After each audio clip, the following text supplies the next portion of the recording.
thank you very much. Wow, what a good group this is. This is the future. This is the future. True. That's true. The First Lady and I are thrilled to host so many friends and pastors and government leaders, and our stage is being filled up with a bunch of winners like you, because I know you for a long time, Bob. And I want to thank you very much. Special guy, special friend for a long time. To be at the White House to celebrate African American History Month. Big month. Do you like the White House, right? This is the place, right? You know that. We're also grateful to be joined by our wonderful Vice President and Second Lady, Mike and Karen Pence. Hi, Mike. Hi, Karen. Mike, come on over here. Come on over here. Get up here, Mike. Come on, Karen. What a job they do. Today, we are here to honor the extraordinary contributions of African Americans to every aspect of American life, history, and culture. From the earliest days of this nation, African American leaders, pioneers, and visionaries have uplifted and inspired our country in art, in science, literature, law, film, politics, business, and every arena of national life. The depth and glory of these contributions are beyond measure. You know it, I know it, and everybody knows it. We especially pay tribute to the African American heroes who have sacrificed in the name of freedom, equality, and dignity for all Americans. Thank you. Every citizen alive today and generations yet unborn are forever in debt of the brave souls who stared down injustice and championed the eternal cause of civil rights. We're joined for tonight's ceremony by many distinguished guests, including Surgeon General Jerome Adams. Where's Jerome? Jerome, get up here, Jerome. Come on, Jerome. Thank you very much. Hi, Jerome. Been a little while, huh? Thank you very much. Great job you're doing. I'd also like to thank all of the members of my cabinet who are in attendance. We have a lot of them here tonight, and I want to thank you very much for being here. You're doing a great job. You just take a look at our economy, stronger than it's ever been before.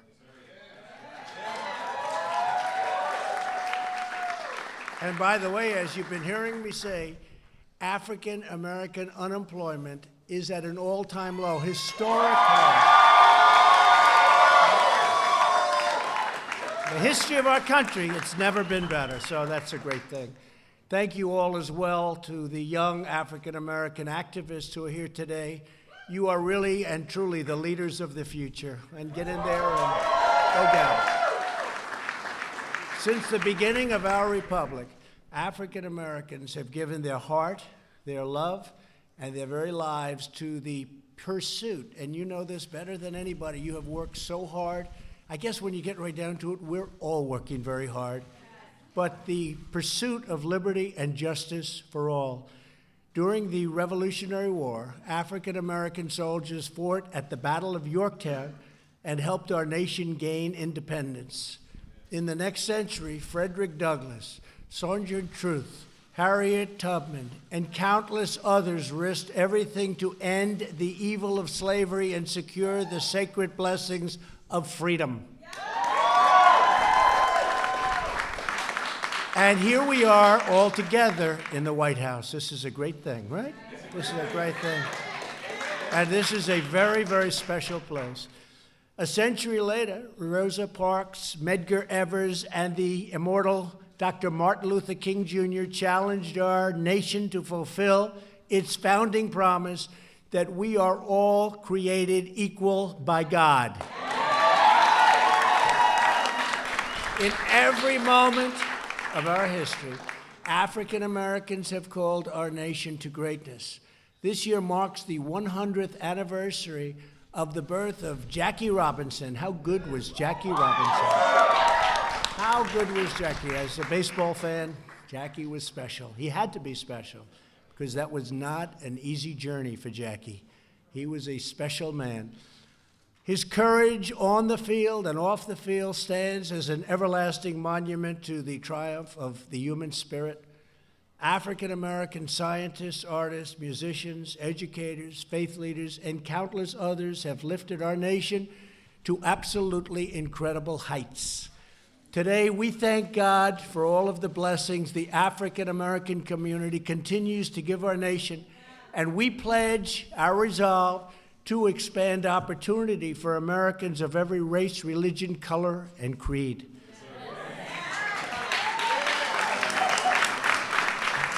Since my election, we have created 5.3 million new jobs.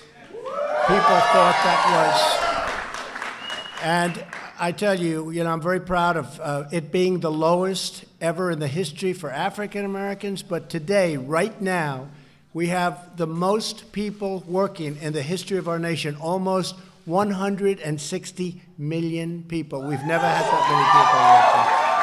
Right? Tell me, how did they beat us on the debate stand when we say we have the best unemployment numbers ever, right? The best unemployment numbers ever and the most people working ever. The best economy, perhaps, that we've ever had. We've got a lot of things going on here, very good things. And we cut your taxes, by the way, and we cut your taxes. You're right. He said, don't ever get tired, Mr. President. I better not get tired. Under my administration, the African-American poverty rate has fallen to its lowest level. And if you think about that, that's a special category. The poverty rate for African-Americans is the best it's ever been, the lowest level it's ever achieved. Nearly 1 million additional African-Americans have found new jobs. As a really, and I think this we can really attribute it to regulatory cuts or as a result of our tax cuts, the largest tax cuts in the history of our country. More than 8,700 distressed communities are now designated as opportunity zones. And Mike Pence was just in South Carolina, and he was talking about those incredible achievements, Karen, the incredible achievements that have been made with Tim Scott and everybody on the opportunity zone. And we're bringing in new investments and jobs to places that really needed them most, places that were forgotten, but they're not forgotten with us. Through our pledge to American workers, we've secured private sector commitments to provide 6.5 million new jobs and trading opportunities, and that also is an absolute total record. That one is an easy one by a lot. Just months ago, we passed groundbreaking criminal justice reform.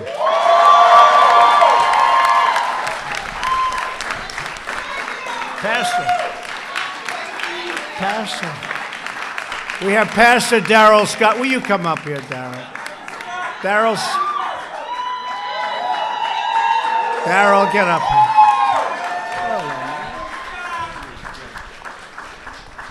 He's always defending me on television, and I'll tell you, you want somebody to defend you, this is about as good as you can get. He is brutal. Sometimes they say, you're a pastor, you're the toughest pastor I've ever. Thank you, Darrell. This long-awaited legislation reform, and it's really the sentencing laws, and nobody thought we could get this done. We worked with conservatives and liberals and those in the middle. We worked with a lot of people, and we got it done. Nobody thought this. They've been trying to get this done for 25 years. But we got it done. Criminal justice reform. The laws are disproportionately, as you know, they harmed African-American communities and far, far greater than anybody else. And it gives former inmates a second chance at life. We are very proud to be joined tonight by a citizen who transformed her life while in prison and is now the first woman to be released under the First Step Act, Catherine Toney. Where's Catherine?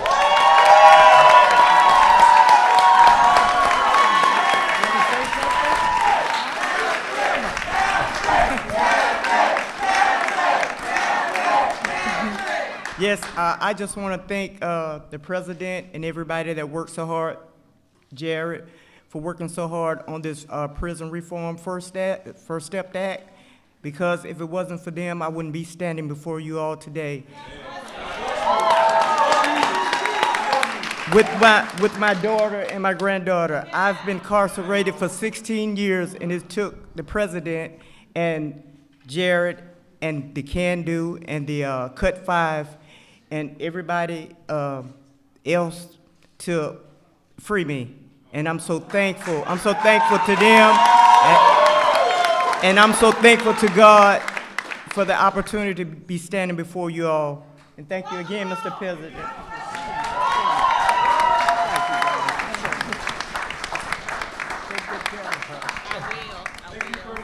That's so nice.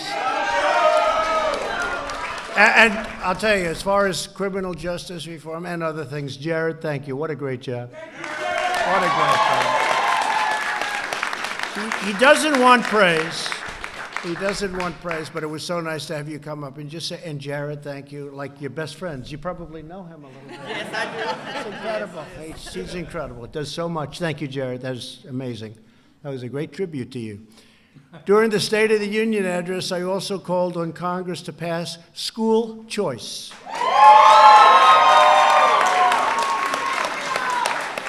No child should be trapped in a failing school that stands in the way of their dreams. Every citizen of every background deserves a government that puts their needs first. Like your hat, right? I like that hat. Here with us today is an incredible leader. Some of you know him well. I do, and I know him really more than anything else as an incredible leader. That's exactly what he is. It's Bob Woodson. You know Bob Woodson?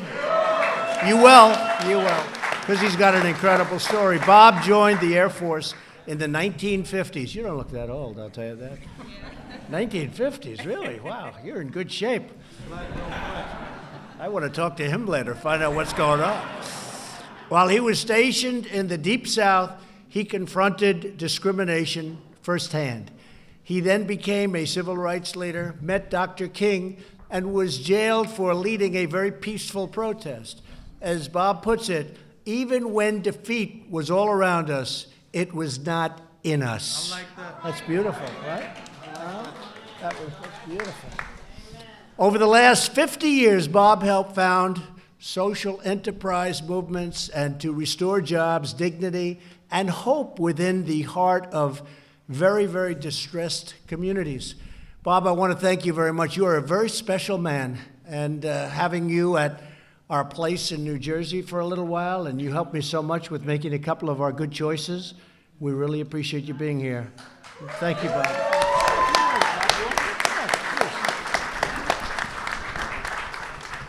I just want to thank God and also President Trump for turning the tables over in the temples. And attacking the status quo that is hostile to the interests of poor people. And I also want to bless you for your administration and the policies of opportunity zones and to giving low-income people an opportunity to help themselves. That's all they want. They want an opportunity to achieve, and your administration is working with us to make that happen. Thank you, Mr. President. Great guy. We're also very proud to be joined by Clarence Henderson, who was among the first students to begin the Greensboro sit-in. You know what that is, right? In 1960, on the second day of the sit-in, Clarence was one of the 4 students who sat at the long-segregated Woolworth's lunch counter, a very, very famous event in Greensboro, North Carolina. He helped spark a national movement in cities and towns all across America. Students joined in the protest, and really it was an incredible moment in the history of our country. The grave injustice of segregation was really spelled out loud and clear. After more than 170 days of protest, the Woolworth lunch counter finally integrated. That was, doesn't sound like such a big deal, Bob, but it was a big, big deal, right? As Clarence has said, it doesn't take many people to make a change. It just takes courage.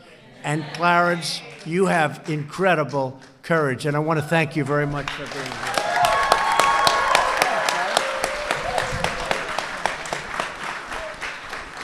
I am delighted to be here with the president.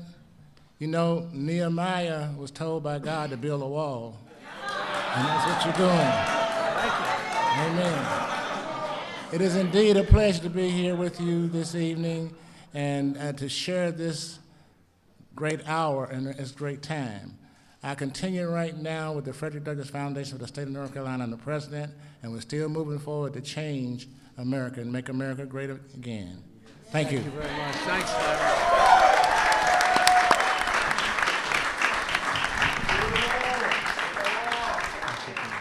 So nice.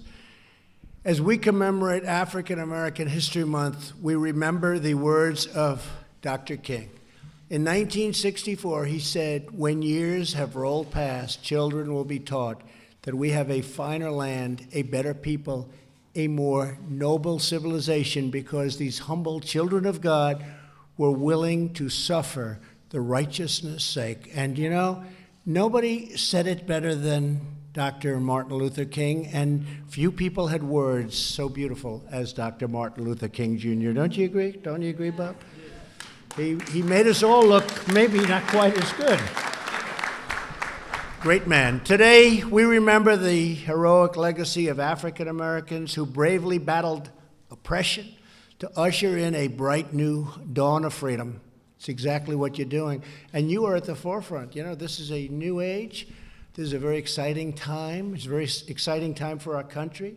Our country is respected again all over the world. They are respected like we haven't been respected in many, many years, I'll tell you. And thanks to you also, and thanks to you.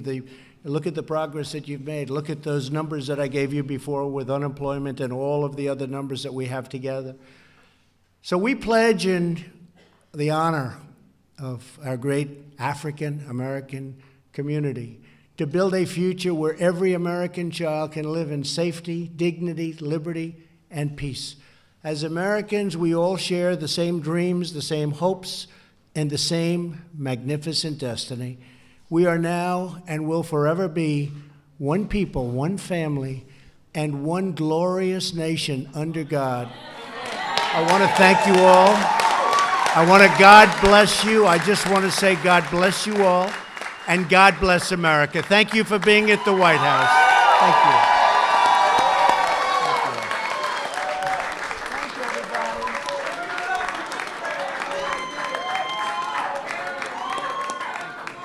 Thank you, everybody. Good.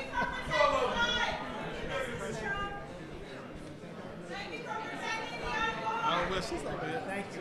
She'll wave at her. She's got the camera on. Thank you so much. Thank you. My honor.